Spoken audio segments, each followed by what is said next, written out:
Oh, and not that he's really worth a mention on a night like this, but Lord Peter Mandelson, the erstwhile British ambassador to Washington, D.C., didn't see nothing, Gov, when he was a ultra-frequent visitor to the residences and indeed the islands of Jeffrey Epstein. He kept young girls away from me, needlessly, said Lord Mandelson, because I'm gay, even though photographs exist of Peter Mandelson and Jeffrey Epstein in the close company of the said nubile, underclad young ladies. But there are far more important issues to discuss this evening. First of all, Donald Trump has just said that he is preparing and ready for missile strikes against Iran. He simply can't stand to see the treatment of violent protesters in the streets of Tehran, you see.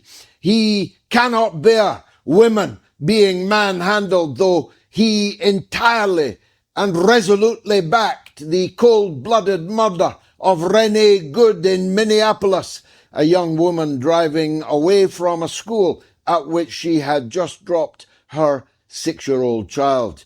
He was perfectly happy to see Renee have 3 bullets pumped into her face by an ICE agent from a force which is now an occupation force in the United States of America, a personal Gestapo, a personal brown shirt army, beholden to Donald Trump rather than the United States, and definitely not beholden to its constitution. He's going to start firing missiles at Iran, which will be the start of a very big war. Bigly, Donald, do you understand? Because I'll coin a phrase, Iran is locked and ready to fight your satraps in the area and to fight your bastard child of Israel. So that's the first of tonight's topics, but there are so many more. You probably heard that Nicolas Maduro, the president of Venezuela, had to ask to see the prison doctor this morning because he had strained his stomach muscles laughing at the debacle in the White House where, just before getting up to take a walk and look through the window at a non-existent opera house or whatever monstrous carbuncle Donald Trump is constructing in what was the east wing of the distinguished old lady, the White House on Pennsylvania Avenue, he begged the oil companies in whose name he had invaded Venezuela, murdered 100 people, and captured the president of the republic and his wife. The oil companies told him to go and take a hike. The head of one of the main oil companies said that Venezuela was uninvestable. It was simply not worth the hundreds of billions of dollars that would be required. Donald Trump seemed crestfallen. I saw that fake crest of his actually falling, revealing that which he had hitherto hidden. He had described himself Venezuelan oil when he forced the American oil companies into leaving Venezuela by the sanctions that he imposed in 2019, but such is the level of his advancing senility, his dementia, which is now clearly visible to anyone with eyes, just as much as Joe Biden's was clearly visible. He had forgotten the circumstances in which these oil companies were, as he put it, forced out of Venezuela. They had to remind him that they were forced out of Venezuela, not by Maduro, but by Donald Trump. But he had earlier described Venezuelan oil as so bad as not even worthy of laying on roads. Terrible oil, he said, like tar. Now he's telling us that the oil companies have to invest hundreds of billions into renovating the Venezuelan oil industry so that he can lay it on roads as tar macadam. Now, tar macadam is a very cheap product. It's a lot cheaper than renovating the Venezuelan oil company, particularly as the Venezuelans are on the march. There has been no regime change in Venezuela. The Chavista movement is in ironclad control of the country. Intelligence officers, military officers, and even some political figures are now being arrested in Caracas for their role in the treason, the treachery that saw Nicolas Maduro kidnapped, illegally rendered to the United States and thrown into a dungeon where I do hope he doesn't end up being Epsteined. But the alternative to Epsteining him is to have him standing tall astride a New York courtroom, placing Donald Trump on trial. That's the second of the issues that I intend to deal with tonight. But there are so many more, I'm racing quickly ahead. Just because you land a boat somewhere 500 years ago doesn't mean you own the land, said the President of the United States of America, which came into being when white European settlers landed a boat on it even less than 500 years ago. Sitting Bull and Geronimo say, hello, Donald, hello. Your presence in our land is not legitimate just because your ancestors landed a boat on it 400 or so years ago.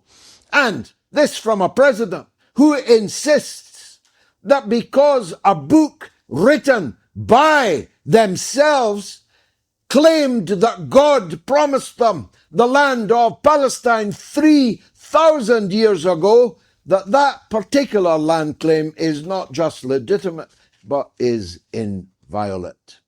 The situation between Russia and the United States has deteriorated sharply, with a measure that may very well chill any possibility to freezing point, as it is in Moscow, freezing point in relations between Donald Trump and Vladimir Putin. It is the case that the Americans have more or less admitted, in any case it cannot be denied, their involvement in the Ukrainian attempt to assassinate President Vladimir Putin at his residence near Sochi. This attack, which would have caused, of course, World War III, nuclear World War III, this incident was reportedly one that shocked Donald Trump when he was told about it by Putin himself. But if it shocked him, it could not have surprised him, because the Ukrainians could not have launched the attack without the active complicity of Britain and the United States, but were undoubtedly involved in the targeting of it. It's a matter of ineluctable logic. But the fact that the United States was prepared to lie about its ignorance of this assassination attempt is now an established fact in Moscow.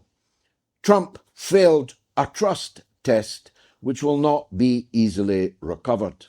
If he was prepared to claim that he knew nothing about this drone attack when a swarm of Ukrainian drones was intercepted right above President Putin himself, then they're prepared to lie about everything. Some of us have always stated that they completely failed in their attempt in the Anchorage summit, in the spirit of Alaska, to live up to the commitments that they made in those talks.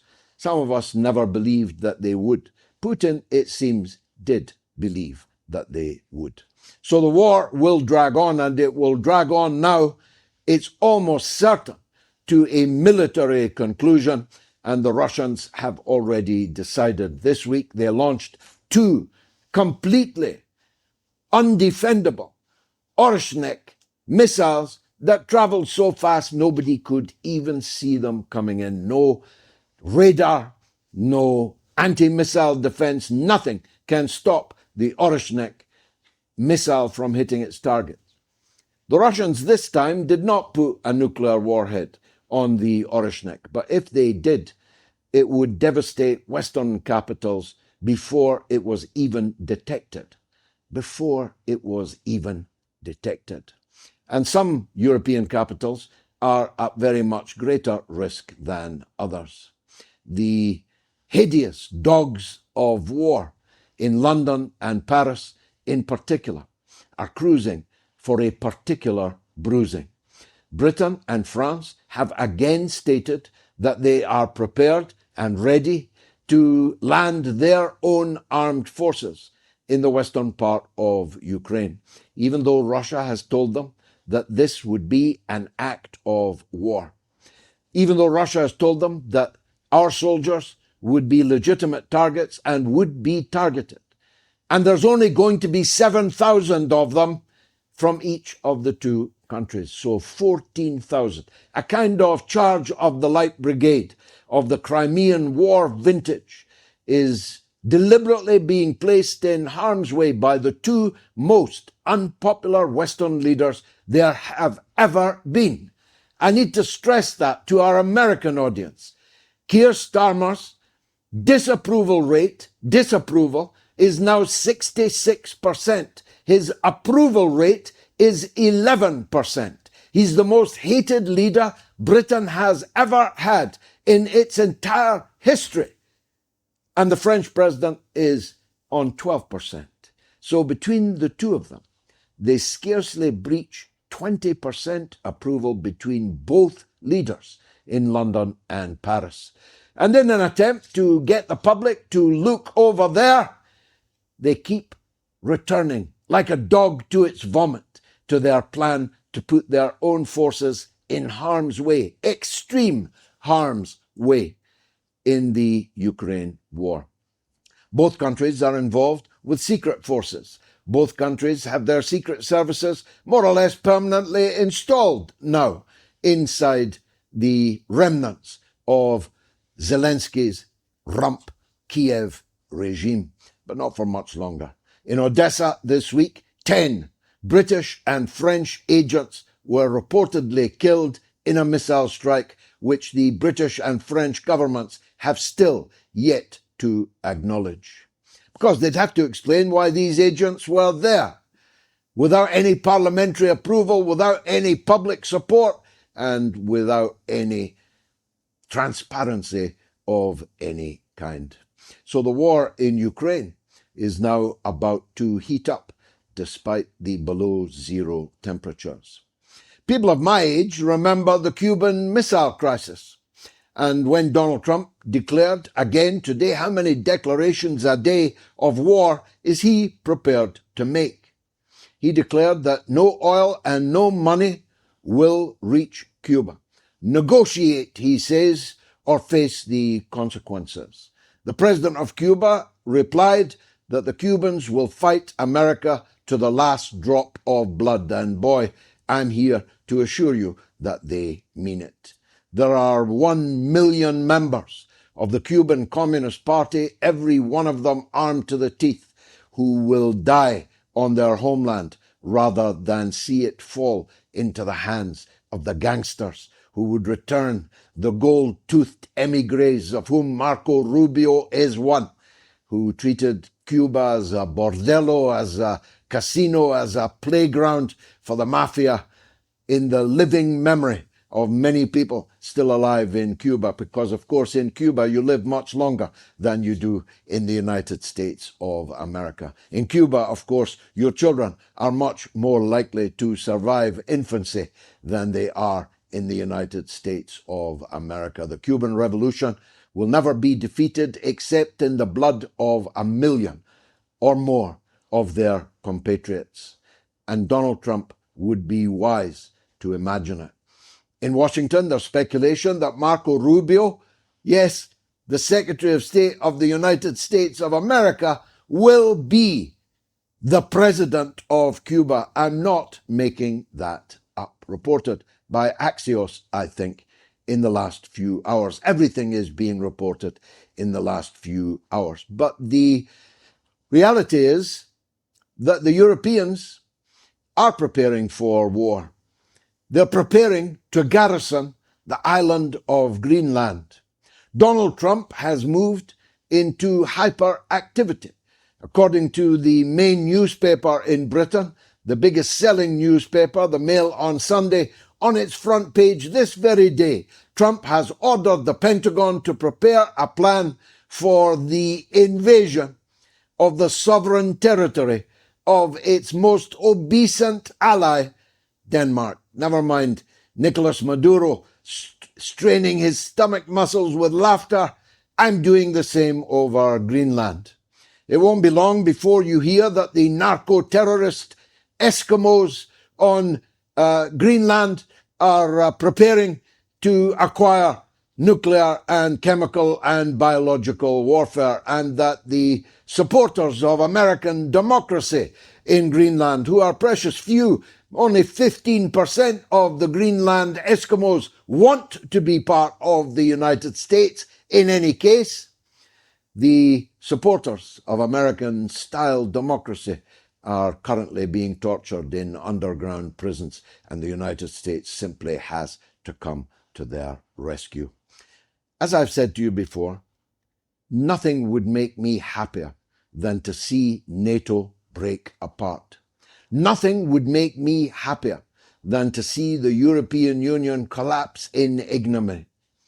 A country like Canada describing today China as their number one adversary in the world, when the President of the United States is openly threatening to annex a crown dependency, if that's what it's still called. Heaven help them if they're dependent on King Charles III. But a Commonwealth country is being openly threatened with being turned into the 51st state of the United States by force, if necessary, as China responded in response to the Canadian designation of China as their number one enemy.